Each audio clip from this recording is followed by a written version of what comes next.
अस्सलाम वालेकुम प्यारे बच्चों, उम्मीद करती हूँ आप सब खैरियत से होंगे। प्यारे बच्चों, आज मैं आपको कहानी सुनाने जा रही हूँ। हमारी कहानी का नाम है समझदार हिरन। एक दफ़ा का जिक्र है कि एक हिरन और एक गाय में बहुत दोस्ती थी। एक दिन वो दोनों कहीं जा रहे थे कि इतने में एक शेर ने इनका रास्ता रोक लिया। शेर का इरादा गाय को खाने का था। हिरन को उस वक्त अपनी दोस्त की जान बचाने का ख्याल सूझा। उसने शेर से कहा, वो ये गाय जंगल के नए बादशाह के खाने के लिए ले जा रहा है। अगर वो वक्त पर वहाँ ना पहुँचा तो वो बहुत नाराज़ होगा।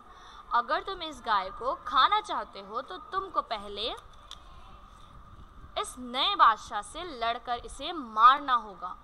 फिर जब तुम बादशाह बन जाओगे तो तुम ये गाय खा सकते हो। शेर बड़ा परेशान हुआ कि इसकी मौजूदगी में ये नया बादशाह कहाँ से आ गया। इसने हिरन से कहा कि वो इसे नए बादशाह के पास ले चले।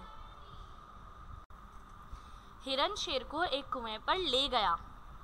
शेर ने अंदर झांका तो वहाँ इसको अपना अक्स नजर आया, मगर ये बेवकूफ़ शेर इसे कोई दूसरा शेर समझा और उसने उसे मारने के लिए कुएं में छलांग लगा दी और यूं बेवकूफ़ शेर कुएं में डूबकर मर गया।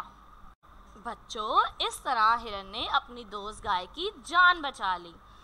प्यारे बच्चों, इस कहानी से हमें सबक मिलता है, अक्ल से काम लेकर हर मुसीबत से निकला जा सकता है। शुक्रिया।